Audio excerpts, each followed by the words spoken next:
नमस्कार and welcome back. Iran तो यार निकला बिल्कुल ही पाकिस्तान की तरह, बल्कि सामने दिखाता है कि मैं युद्ध कर रहा हूं और पीछे वो जा रहा है भीख मांगने के लिए कि मुझे बचा लिया जाए। ये जो शैडो वॉर है वो हो रही है हमारी आंखों के सामने। मिडिल ईस्ट बर्न हो रहा है, हमें सबको मालूम है। मिसाइल्स दोनों तरफ से चल रही हैं और वो पूरे के पूरी जो आसमान है उसको इन्होंने रंग बरंगा कर दिया है। दोनों तरफ से सायरन्स बज रहे हैं। मैं खुद दुबई में था रिसेंटली, मैं देखा सायरन बजते हैं सारा टाइम। लेकिन बिहाइंड द क्लोज डोर्स जो मैंने कभी सोचा नहीं था ईरान ये काम करेगा। कहाँ तो बोलते थे कि हम तो सरेंडर करने वाली कौम नहीं है, आज सरेंडर कर रहे हैं। और मैंने वो एक चीज़ याद होगा आपको, मौज तबला के लिए बोला था कि अपनी पगड़ी जो सफ़ेद रंग की लेता है ये ऐसे आपको वाइट फ्लैग हिलाता हुआ दिखाई देगा। वही काम उसने किया मौज तबला ने। क्या करिए भी, एक तरफ तो बोल रहे हैं कि हम सरेंडर करने वाले हैं, दूसरी तरफ से बोलते हैं कि भाई हम सब कुछ तबाह कर देंगे। यानी कि दोनों कार्ड्स इकट्ठे चलाने की कोशिश कर रही है, वैसे ही जैसे पाकिस्तान करता है। पाकिस्तान भी हमें क्या बोलता है, हम हिंदुओं को तबाह कर देंगे। लेकिन दूसरी तरफ से 62 टाइम्स उन्होंने अमेरिका को गुहार लगाई कि जी मोदी जी को बोलो वॉर नहीं करेंगे। वही सेम टैक्टिक इन मुसलमानों की यहां पे ईरान में आपको दिखाई देती है। अब हुआ क्या है, मज़ा आ जाएगा आपको वीडियो देखकर आज का, क्योंकि ये वो चीज़ें हैं जो आपको बाकी जगह पे नहीं दिखेगी। और मेरे पास कंफर्म न्यूज़ है जिसके ऊपर मैं वीडियो बना रहा हूँ। और आपको मालूम है मेरी तबीयत ठीक नहीं है, तो भी मेरा 102 मेरा बुखार चल रहा है। Then also I am making something because this is something very important. पहली बात यह है, मेरा अपना मानना है कि ईरान जो कर रहा है वो एक डेडली ट्रैप वो क्रिएट कर रहा है अमेरिका के लिए और इसराइल के लिए। इन मुसलमानों के ऊपर आप विश्वास नहीं कर सकते, ये तो हम सबको मालूम है। और ये अनटोल्ड स्टोरी है, एपिक जो ये ऑपरेशन एपिक फ्यूरी है जो मैं बताने वाला हूं। एक्सप्लोजिव न्यू इंटेलिजेंस की रिपोर्ट्स आई हैं जो बताती है कि सब कुछ चेंज होने वाला है। Iran is doing something which is unthinkable. वो रीच आउट कर रहे हैं सीआईए को, सीक्रेटली, डेस्परेटली और क्वाइटली। सीआईए को अप्रोच किया है, क्या बोलने के लिए, पहले तो खुद डायरेक्टली कर नहीं सकते तो किसी थर्ड कंट्री को इन्होंने इन्वॉल्व किया है, थर्ड कंट्री को, कि भैया आप जाकर सीआईए से बात करें। किसके लिए, कि युद्ध को रुकवा दिया जाए। साथ में धमकी दे दी कि अगर युद्ध नहीं रोका तो हम इसराइल को तबाह कर देंगे। दोनों कार्ड्स इकट्ठे खेल रहे हैं। Now let that sink in for a moment. A regime जो बोलती थी कि भाई हम तो आग लगा देंगे, हम तो खत्म कर देंगे, और आज दे आर सेइंग कि हम शांति करने के लिए तैयार हैं। बट आपको लगेगा यार ये रियल भी है, ये तो खमेनी एंड ऑल, ये तो सरेंडर करने वाले लोग लगते नहीं हैं, तो ऐसा हो कैसे गया। दोस्तों मैं पहले बोल रहा हूं, ये मास्टर क्लास है धोखे की। जो अल्लाह की झूठी कसम खाकर ये कम्युनिटी हमेशा ही दुनिया में डिसेप्शन का काम करती है, धोखे का काम करती है। अब थोड़ा सा डीपली देखते हैं कि कर क्या रहे हैं। अल्टीमेट जियोपॉलिटिकल थ्रिलर गेम है जो ईरान खेलने की कोशिश कर रहा है, क्योंकि ईरान को मालूम है कि जो सिचुएशन है ग्राउंड के ऊपर वो क्योस की है। 12 दिन हो चुके हैं, दोनों तरफ से नुकसान हो रहा है, अमेरिका का भी, इसराइल का भी और ईरान का भी। ये हम सबको दिखता है। और जो फियर है ये है कि कहीं ये वॉर कहीं रीजनल वॉर के अंदर कन्वर्ट ना हो जाए। इसलिए ईरान ने पहले क्या किया, जितने आसपास के कंट्रीज थे उन सबको इन्वॉल्व कर लिया इस युद्ध के अंदर, ताकि ये वर्ल्ड वॉर की तरफ जाता हुआ दिखाई दे। पहले तो वो वाला कार्ड खेला। उसके बाद आपको मालूम है कि जैसे ही इन्होंने देखा कि यार जो ये लेबनान है, लेबनान के अंदर भी इसराइल तो हटा नहीं, वहाँ जाके हिजबुल्ला के जितने सेंटर्स थे सबको आग लगा दी, सबको खत्म कर दिया। बेशक वो स्कूल में बच्चे पढ़ रहे थे वहाँ पर भी जाके उन्होंने बॉम्ब कर दिया, क्योंकि बच्चों के स्कूल के नीचे फैक्ट्रियाँ थी बॉम्ब्स बनाने की, मिसाइल्स की अड्डे थे, उन्होंने वो भी खत्म कर दिया। अब ईरान को मालूम है इसके जो प्रॉक्सीज हैं वो बेशक लेबनान के अंदर हों, बेशक वो हमास के हों, वो सारे एक एक करके खत्म हो रहे हैं। अगर मुझे अभी, अगर मैंने सरेंडर नहीं किया या मैंने सरेंडर करने के लिए एक तरह से नेगोशिएट नहीं किया तो मेरा वजूद खत्म हो जाएगा। और आपको मालूम है कि इसराइल छोड़ने वाला नहीं है इनको। सिविलियन कैजुअलिटीज ईरान के अंदर भी और ईरान के जो जानवर सारी दुनिया में हैं वो सारे खत्म होते जा रहे हैं हर एक घंटे के बाद। फ्लेम्स जो वॉर के हैं वो स्प्रेड कर रही हैं हर जगह पे। अब कोई भी कंट्री इस वॉर से या उसके शॉक वेव से वो बच नहीं सकता। और उसके मिडल में, एब्सोल्युटली मिडल में, एक सीक्रेट मैसेज बच जाता है सीआईए को। क्या करने के लिए? जो ईरान के इंटेलिजेंस एजेंट्स हैं वो ऑपरेट कर रहे हैं शैडोज के अंदर, और वो बाईपास कर रहे हैं सारे ऑफिशियल डिप्लोमेटिक लाइंस को। उन्होंने किसी थर्ड कंट्री को बोला जो कि ट्रस्टेड कंट्री है। पाकिस्तान नहीं हो सकता क्योंकि पाकिस्तान भी ट्रस्टेड कंट्री नहीं है।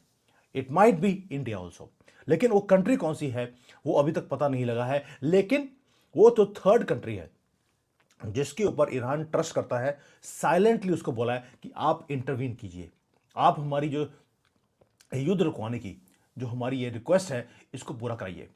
अब जो ये मैं घोस्ट बोल देता हूं, घोस्ट कंट्री है, थर्ड कंट्री, इसका मकसद क्या है, अल्टीमेट टारगेट क्या है? टारगेट ये है कि सीआईए को अप्रोच किया जाए, और मिशन एक ही है कि इस नाइटमेयर से जिसमें ईरान फंस चुका है उसमें से बाहर निकला कैसे जाए, और जो अमेरिका की कंडीशंस हैं वो कौन सी कंडीशंस हैं जिसके कारण ये युद्ध रुकेगा। लेकिन सबसे बड़ी प्रॉब्लम क्या है? प्रॉब्लम यह है कि अगर इस वॉर को रुकवाने के लिए अमेरिका के पास जाना पड़ेगा। अमेरिका ने क्या बोला? अमेरिका बोलता है मैं किसी भी तरीके से इस युद्ध को रोकना नहीं चाहता हूं। No one in America wants this to happen. दोस्तों आपको लगेगा यार मेन स्ट्रीम मीडिया में तो ये बात आ नहीं रही, तो ये हमें कैसे पता है? पहली बात ये कि जो नेगोशिएशंस होती हैं, रियल नेगोशिएशंस, वो हमेशा कैमरे के ऊपर नहीं होती। पब्लिक पोस्चरिंग जो है कि ईरान बोलता है कि सारी दुनिया को मैं ख़त्म कर दूंगा, ये पब्लिक पोस्चरिंग है अपने कंट्री को दिखाने के लिए। लेकिन जो बैक चैनल डिप्लोमेसी होती है, that is everything, and that is exactly what is happening right now also. Pakistan ने भी ऑपरेशन सिंदूर में इसी बैक चैनल डिप्लोमेसी के अंदर 62 टाइम्स उन्होंने अमेरिका को गुहार लगाई थी कि भैया इस युद्ध को रुकवा दीजिए, और युद्ध को रुकवा दिया गया। अब जो ये इसकी गुहार है कि युद्ध को रुकवाना है, उसके बीच में सबसे बड़ा एक रोड़ा है या पहाड़ खड़ा है, उसका नाम है डोनाल्ड ट्रंप। मॉडर्न जो ओवल ऑफिस है अमेरिका का, उसके अंदर जो मूड है वो है रूथलेसनेस का। डोनाल्ड ट्रंप बोलते हैं कि भैया कोई अपीसमेंट, मुसलमानों की अपीसमेंट नहीं होगी, कोई नेगोशिएशन नहीं होगी। उसका स्टांस बड़ा ही क्लियर है, मुझे एब्सोल्यूट डिस्ट्रक्शन चाहिए ईरान की, एंड ही इज अनफॉरगिविंग। पहली बात ये। दूसरा, जो अमेरिकन प्रेसिडेंट है उसको लगता है कि ईरान की मिलिट्री ऑलरेडी वो खत्म हो चुकी है, दे आर क्रिपल्ड। तो मुझे इस वक्त इनसे जाके बात करने की जरूरत क्या है? क्यों ना मैं इस जो ये विंडो खोलने की कोशिश कर रहा है ईरान, उसको शुरू में ही बंद कर दिया जाए। इसलिए वॉशिंगटन जो है उसने बोल दिया ना तो कोई विंडो खुलेगी ना कोई डोर खुलेगा, हम कोई बातचीत करने के लिए तैयार ही नहीं है। क्योंकि अमेरिका को लगता है कि सारे विनिंग कार्ड्स तो यार मेरे हाथ में है, मैं इन मुसलमानों को हल्की सी भी इनको छूट दे दी, ये दोबारा से पागलपन के ऊपर आ जाएंगे। नाउ अमेरिका सोचता है कि उसका जो दुश्मन है ईरान, वो ऑलरेडी वीक हो चुका है, तो मेरा कोई इंटरेस्ट नहीं है अमेरिका का इनको लाइफलाइन देने का ईरान को। अब ये तो हो गया कि जो अमेरिका का स्टैंड है। नाउ प्लान क्या है? प्लान एक ही है कि ईरान की टोटल डिस्ट्रक्शन करनी है।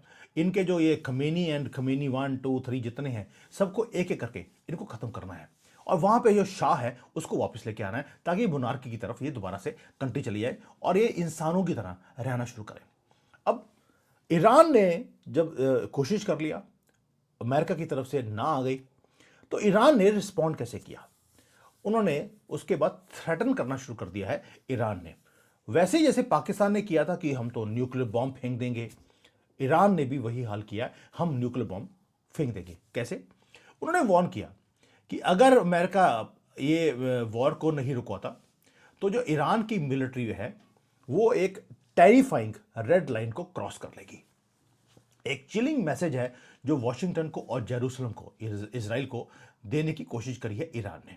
वो कैसे? उन्होंने बोल दिया कि अगर यूएसए ने और इजराइल ने हमारी जो रजीम चेंज है इसके ऊपर कोशिश भी करी कि शाह को लेके आए और ये खमीनी एंड पार्टी को ख़त्म कर देंगे, तो हम एक ऐसा काम करेंगे जो आपने ज़िंदगी में कभी सोचा नहीं होगा। इजराइल के अंदर एक न्यूक्लियर प्लांट है जिसका नाम है Dimona nuclear research centre. Israel ने बोल दिया कि मैं डिमोना रिसर्च सेंटर के ऊपर इतनी मिसाइल्स फेंकूंगा कि वो एक न्यूक्लियर बॉम्ब की तरह वो काम आएगा, एक पूरा एरिया मैं ख़त्म कर दूंगा। ईरान इज गारंटिंग कि अगर सीआईए ने हमारी बात नहीं सुनी और सरेंडर तो ईरान ने करना है, अगर इस युद्ध को नहीं रुकाया तो वो टोटल डिस्ट्रक्शन इजराइल की कर देंगे न्यूक्लियर फैसिलिटी को तबाह करके। और ये ग्लोबल रेडियो एक्टिव फॉलआउट इतना होगा कि दुनिया इससे कई हजार साल तक बाहर नहीं निकल पाएगी। ये अल्टीमेट डूम्सडे का कार्ड है जो उसने ईरान ने यूज कर लिया। अब आप बोलेंगे यार, एक तरफ तो ये डूम्सडे का कार्ड है जो बोलता है कि मैं टोटल डिस्ट्रक्शन कर दूंगा इसराइल की, और दूसरी तरफ वो सीक्रेट मैसेज भी भेज रहे हैं। ऐसा क्यों है? यानी कि मुसलमानों का एक हाथ में, एक हाथ इनका आपकी गर्दन पे होता है, दूसरा आपके चरणों में। जो अगर आप तो वीक हो गए तो ये आपकी गर्दन पकड़ लेंगे, अगर आप स्ट्रांग हुए तो ये आपके पैरों को पकड़ लेंगे। वही काम ईरान भी कर रहा है, वही काम पाकिस्तान ने भी किया था। एक हाथ में वो भीख मांग रहे हैं कि जी आप युद्ध को रुकवा दीजिए, और दूसरी तरफ से धमकी भी दे दी कि हम इसराइल को खत्म कर देंगे। अब अनफिल्टर्ड एनालिसिस क्या है? ईरान के पास 3 ऑप्शंस हैं जिसके ऊपर वो काम कर रहा है, जिसके कारण ये उसने 2 कार्ड्स खेले हैं। पहला है pure desperation of Iran. Iran को मालूम है कि भाई वो उसको अब वाटर्स को टेस्ट करना पड़ेगा, कि उसकी पूरी रजीम गिरने वाली है, और इससे पहले कि और ज़्यादा प्रेशर आए, क्यों ना जो ये युद्ध है ये लंबा चलेगा तो जीत नहीं सकता। तो इसलिए उन्होंने कार्ड भेज दिया कि भैया हम युद्ध रुकवाने के लिए तैयार है। ये ऑप्शन 1 थी, क्योंकि डेस्परेशन है और कुछ भी नहीं है। युद्ध रुकवाने के लिए सिर्फ ये है कि इनको थोड़ा टाइम मिल जाएगा। दूसरा ऑप्शन ये है कि ये कैलकुलेटिव एक टैक्टिक है ईरान की। कैसे? कि अगर बॉम्बिंग्स कम होंगी, थोड़ा स्लो हो जाएगा, तो इनको थोड़ा टाइम मिल जाएगा अपने आप को रीग्रुप करने के लिए। They will get time to breathe, क्योंकि अब तो ये है कि चारों तरफ से बॉम्बिंग्स इतनी ज़्यादा हो रही हैं, इनको ये समझ नहीं आ रहा कि अब अपने आप को बचाए कैसे। अपने आप को रीपोजिशन करने के लिए, अपनी जो एसेट्स है उसको बचाने के लिए उनको टाइम चाहिए। इसलिए उन्होंने बोल दिया कि युद्ध रुकवा दीजिए। तीसरा ऑप्शन एक और है, वो है फेस सेविंग का, ग्लोबल स्टेज के ऊपर, प्लस अपने लोगों के सामने भी थोड़ा भंगड़े डालने के लिए कि देखिए CIA मना कर गया, पीछे हट गया, जैसे पाकिस्तान ने किया था वही हाल ईरान भी करेगा कि भाई डील साइन कर ली, कदमों में गिर के, लौट के, और उसके बाद दिखाएंगे अपने लोगों को, जो रेडिकलाइज लोग हैं इनके ईरान के, कि देखिए CIA पीछे हट गया, वो डर गए हमारे से, हमने इतना ज़्यादा उनको तंग किया, and they have run away. Privately जो ये बैकडोर एग्जिट है ये उसके ऊपर काम चल रहा है, और ये डबल गेम है जो कि हाईली कंबस्टिबल है। डबल गेम कैसे है? एक तरफ तो पैरों में लेटे हुए हैं, और दूसरी तरफ से न्यूक्लियर जो एसेट्स है उसको डिस्ट्रॉय करने की इन्होंने बात बोल दी। ये टाइट रोप है जिसके ऊपर ईरान चलने की कोशिश कर रहा है। Stakes are very very high. एक मिस कैलकुलेशन फ्रॉम ईरान वो ट्रिगर कर देगी न्यूक्लियर कैटास्ट्रोफी जो इजराइल के अंदर करने की कोशिश कर रहा है ईरान। दोस्तों, ना तो CIA रेडी है इसको युद्ध को रुकवाने के लिए, ना ही ईरान ऑफिशियली इस युद्ध को रुकवाना चाहता है। और इस जो बात है मैं बोल रहा हूं आपको, जो सीक्रेट चैनल्स में बातें हो रही हैं, ये कभी भी CIA या ईरान आपको ऑफिशियली कंफर्म नहीं करेंगे, ये कभी करते भी नहीं है। क्योंकि वो क्या करेंगे? प्लॉजिबल डिनाइबिलिटी, वो पहला रूल है स्पाई प्लेबुक का, हमेशा ऐसे ही चलता है। ये एग्रेसिवली डिनाई करेंगी ऐसा कुछ हुआ ही नहीं है। लेकिन अगर न्यूक्लियर फैसिलिटी के ऊपर अगर अटैक हुआ ईरान की तरफ से, तो आप समझ लेना कि yes, there was something going on behind the scenes.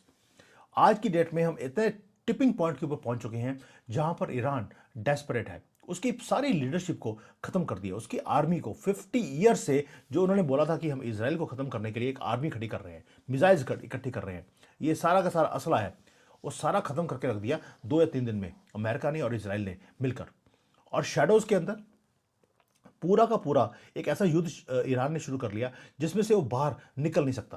पूरे नेबरिंग कंट्रीज को उसने दुश्मन बना लिया है अपना, और दुनिया ईरान के साथ नहीं खड़ी। मैं ईरान के लोगों को कभी बुरा नहीं मानता हूं, मैंने काम किया, they are very very nice people, genuine business people हैं। लेकिन जो ये खमेनी जब से जानवर आया है, उसने आकर पूरे ईरान को बिल्कुल जानवरों की तरह उसने कंट्री का बटा बढ़ा दिया। और आज जो चेस बोर्ड है ईरान के फेवर में नहीं, उसके अगेंस्ट चल रही है। पीसेज लॉक इन हो चुके हैं दोस्तों, प्लेयर्स जो है वो अपनी फाइनल मूव्स वो चल रहे हैं। और अब देखना कि अगले 24 घंटे 48 घंटे में क्या होता है। अगर इजराइल के अंदर जो न्यूक्लियर फैसिलिटी है, अगर उसके ऊपर अटैक हुआ तो यह डिफाइनिंग मोमेंट होगा इस युद्ध का। उसके बाद ईरान को छोड़ा नहीं जाएगा, और काउंटडाउन उस अटैक का ऑफिशियली स्टार्ट हो चुका है। मैं कई बार बोलता हूँ आपको, टाइम ऑलरेडी ईरान का अप हो चुका है। उनको भी समझ आती है कि अब इनको छोड़ा नहीं जाएगा, एंड मरने से पहले ईरान कोई ना कोई गंदी हरकत जरूर करेगा इसराइल के खिलाफ, क्योंकि आपको मालूम है कि इनका अल्लाह जो है वो दूसरों की मौत से खुश होता है। एक ही है धर्म जो दूसरों की मौत से खुश होता है, बाकी सब कहते हैं कि साडा भी भला तो ਤੁਹਾਡਾ भी भला। ये बोलते हैं कि किसी का भला नहीं, सबको ख़त्म करो, हम ही रहेंगे, बाकी कोई भी रहना नहीं चाहिए। तो अब मुझे लगता है कि ईरान का फाइनल मोमेंट वो आ गया है, जहाँ पर अब इसको छोड़ा नहीं जाएगा। डोनाल्ड ट्रंप ने बोल दिया we are not going to leave you, और ईरान बोलता है हम इसराइल को छोड़ने वाले नहीं हैं। तो क्या होगा ये वक्त बताएगा। मुझे लगता है कि इसराइल के ऊपर बहुत बड़ा अटैक अभी होने वाला है। ईरान छोड़ने वाला नहीं है, क्योंकि CIA ने ऑलरेडी मना कर दिया, डोनाल्ड ट्रंप ने मना कर दिया कि युद्ध नहीं रुकेगा। And now the attack on Israel is going to be lethal. Let's see what happens. Thank you. जय हिंद। वंदे मातरम।